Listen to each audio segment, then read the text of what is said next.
말이 안 되는 이야기다. 이강인 선수는 A대표팀에 합류해서 A대표팀에서 좋은 모습을 보여주면 아시안게임 정도는 30분이면 적응할 수 있다. 이런 강력한 멘트를 남기셨습니다. 이게 맞긴 맞지. 이강인 선수면 아시안게임 스탠드는 사실 30분이면 적응할 수 있는 게 맞습니다. 클린즈만 감독님께서 3월에 부임해서 5개월이 지났지만 국내에 실질적으로 머문 기간은 50여일에 지나지 않는다. 국내 상주를 이야기했지만 약속이 제대로 지켜졌다고 보기는 어렵다. 안녕하십니까 여러분들. 오늘은 클린즈만 감독님에 대해서 한번 이야기를 해보도록 하겠습니다. UCL, UEL 조 추첨식도 보러 가는 자칭 워커홀릭 클린즈만. 대표팀 위에 늘 고민한다. 증명할 방법은 성적밖에 없다.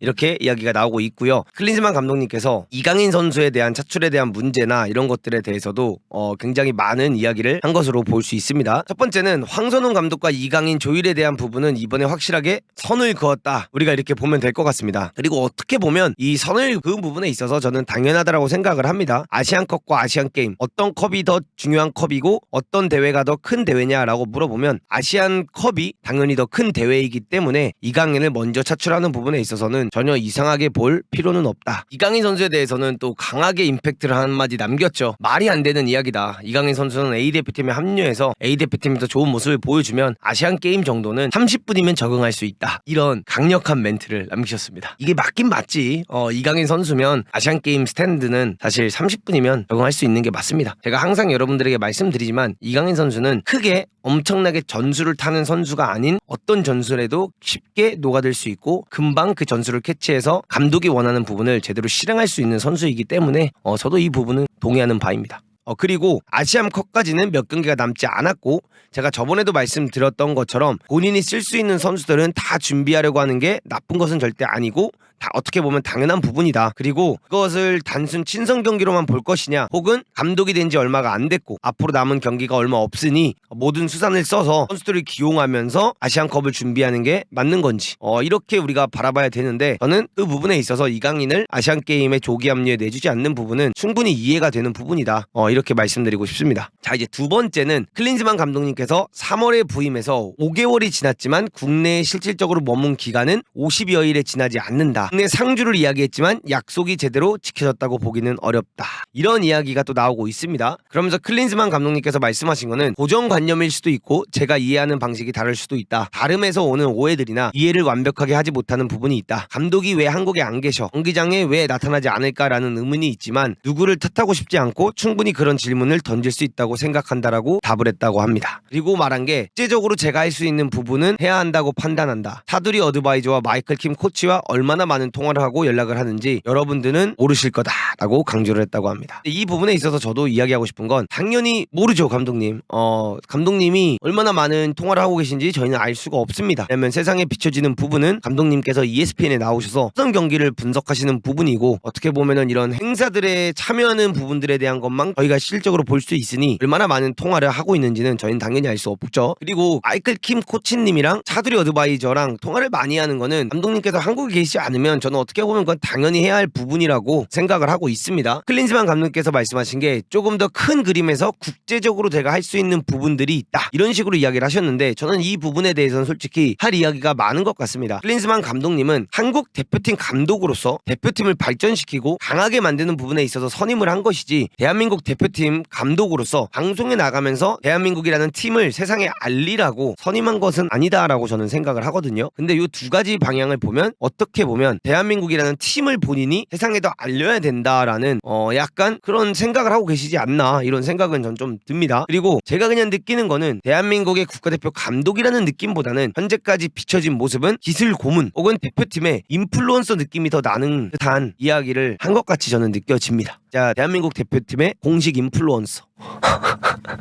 블루체크 받은 공식 인플루언서가 아닐까 이런 생각이 좀 많이 나고 있긴 합니다. 세 번째로는 이제 K리그를 직접 시청하지 않는 부분에 있어서 이게 과연 긍정적일까 부정적일까 이 이야기에 대해서 한번 여러분들에게 이야기를 해보려고 합니다. 저는 솔직히 말씀드리면 크게 부정적이라고 생각까지 하지는 않아요. 왜냐면 헤드코치 감독이라는 일은 좋은 코치들을 데리고 있으면서 그 코치들의 능력을 100% 활용할 줄 아는 게 굉장히 중요합니다. 그런 부분에 있어서 한국 선수들을 잘 알고 있는 차두리 어드바이 어드바이저와 마이클 킴 코치님이 직접 K리그를 보고 있다는 것은 절대로 나쁘게만 볼 필요는 없다고 저는 생각을 합니다. 근데 여기서 이제 중요한 거는 감독의 전술은 감독이 제일 잘 알기 때문에 감독이 직접 직관을 해서 그 선수들의 오프더볼 움직임과 혹은 공을 잡지 않았을 때의 판단들을 보는 게 정말 중요하거든요. 왜냐면 영상이라든가 중계로만 보는 것은 어떻게 보면 전체 그림을 보기가 힘들기 때문에 이런 오프더볼이나 이런 공이 없을 때의 판단들까지 다 보긴 어렵거든요. 일일이.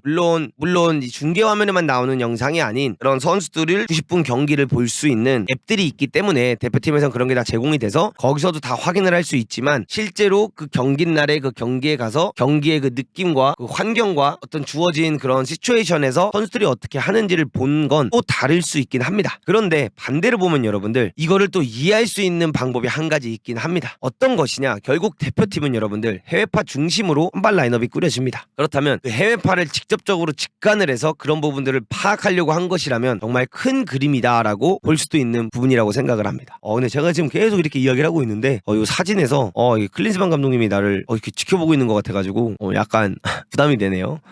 근데 여러분들 이제 그게 있잖아요. 로마에 오면 로마의 법을 따라야 한다는 말이 있듯이 아쉬운 것은 짧고 굵게 해외를 다녀왔으면 어땠을까라는 이야기를 저는 하고 싶긴 합니다. 경기날에 맞춰서 주말에만 쓱 보고 충분히 돌아올 수 있는 부분이라고 생각을 하기도 하고요. 미국에 거주를 할 것이 아닌 오히려 유럽에 거주를 하면서 차라리 한국 선수들과 밥을 먹고 커피를 마시면서 시간을 보내면서 내 전술은 이런 거고 내 팀에서 너가 이런 역할을 해줬으면 좋겠다 라면서 그런 더 좋은 관계들을 쌓고 이런 시간들을 보낸다면 과연 지금 받는 비판만큼 비판을 받고 있었을까? 전 이렇게 생각을 합니다. 그리고 그런 부분이 아닌 미국에 거주를 하면서 ESPN에 등장을 해서 토트넘과 브렌트포드 경기를 분석하고 있고 토트넘과 맨유 경기에 대해서 이야기하고 있는 그런 부분들이 우리나라 대한민국 팬분들의 마음을 저는 헷갈리게 하고 있는 것 같다라는 생각이 솔직히 많이 들기도 합니다. 근데 이 부분에 있어서 이제 클린스만 감독님께서 말씀하신 건 KFA와 계약하기 전에 예정됐던 일정들이었다. 그리고 이거는 벌써 계약서를 쓰기 전에 합의가 됐던 부분이다 라고 말을 하셨습니다. 그래서 뭐 계약 전에 이야기가 다 됐다고 하니 사실 할 수 있는 말은 없는 것 같아요. 클린스만 감독님을 데려오기 위해서 어쨌든 간에 KFA는 노력을 했고요. 그 다음에 KFA가 클린스만 감독님을 데려오는 데 있어서 이런 부분들을 조율해주지 않는다면 클린스만 감독님이 나는 올 수 없다 라고 얘기를 했던 것일 거고 그런 부분이라면 계약하기 전에 벌써 하기로 되었던 일정이니 그를 비판할 수는 없는 부분이다 라고 생각을 할 수밖에 없는 것 같습니다. 근데 이제 문제적인 부분 우리가 이제 막 다룰 수 있는 부분은 이런 거죠. 수석 코치와 감독 둘 다 밖에서 일을 하고 있고 국내 코치들이 안에서 일을 하고 있으니 팬분들이 답답하게 느껴지는 것은 어쩔 수 없긴 한 것이다. 이렇게 클린스만 감독님도 받아들여야 되는 것 같아요.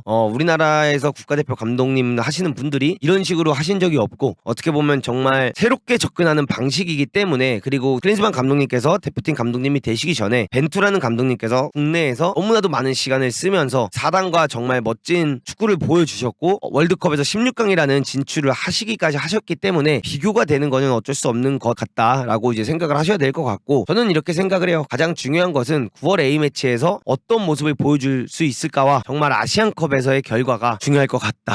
이 이야기를 저는 하고 싶습니다. 아시안컵에서 정말 우승이라는 것을 해낸다면 본인의 코칭 스태프를 적극적으로 잘 활용하며 최대치를 끌어올린 상황이 되며 이렇게도 접근할 수 있겠구나 하는 것을 증명하는 상황이 되겠지만 아시안컵에서 만약에 처참하게 떨어지게 된다거나 4강을 가기 전에 떨어지게 된다면 아마 우리나라의 네티즌의 공격을 쉽게 인터뷰 스킬로 이번에는 이겨내기 힘들지 않을까라는 생각을 하고 있습니다. 저는 클린스만 감독님의 이 축구를 아직 비판하고 응원하고 그 어떤 부분도 하고 있지 않습니다. 왜냐? 대표팀 감독이라는 직업은 굉장히 어려운 직업이고 그 대표팀 감독이 되어서 감독을 할 때 적어도 10경기 정도는 해야 충분한 훈련 시간이 주어지고 전술적으로 이 선수들과 자기가 원하는 그림을 정확히 그릴 수 있는 시간이 저는 주어진다라고 생각을 하거든요. 그렇기 때문에 저는 제가 계속해서 했던 그 이야기를 지키겠습니다. 10경기까지는 보고 전술에 대해서 어떠한 이야기를 할 예정이지만 잘 됐으면 좋겠어요. 사실 대표팀 감독이기에 여러분들 무조건적으로 국내에 머물러야 될 필요는 없긴 합니다. 상주가 무조건 돼야 되는 것은 아니에요. 상주를 무조건 해야 되는 것은 아니지만 지금 가장 큰 문제는 이 감독님과 수석 코치님 그리고 다른 코치님들이 단순히 대표팀에 집중만 하고 있는 것이 아닌 중계라든가 혹은 분석이라든가 다른 리그를 보고 있는 상황이기 때문에 지금 사실 논란이 많이 되고 있는 부분이다라고 생각을 하고 과연 한 팀에만 집중하지 않는 상태에서 성적을 낼 수 있을까 하는 이 부분이 가장 큰